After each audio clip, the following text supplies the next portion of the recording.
in collaborazione con Glam Vision e K-Facli. Al via le elezioni per il Quirinale. Fugatti, il Presidente della Repubblica dovrà avere sensibilità sui temi delle autonomie. Ferrari, il Paese ha bisogno di unità.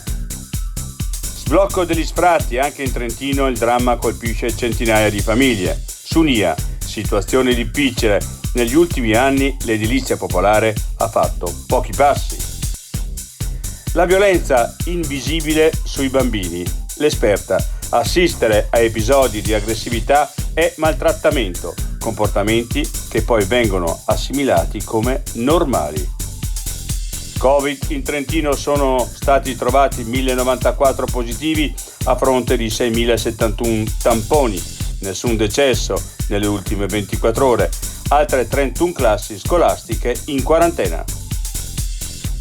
Senza riscaldamento, la scuola d'infanzia di San Martino Trento rimane chiusa, disagi per molte famiglie.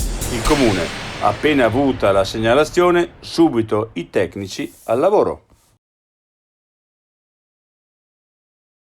I difetti visivi sono tanti: miopia, astigmatismo, ipermetropia. Il pregio è correggerli con occhiali davvero glam. Con Glam Vision puoi prenotare l'analisi gratuita della vista e poi sfoggiare i tuoi nuovi occhiali che possiamo creare per te. Scopri di più su glamvision.it.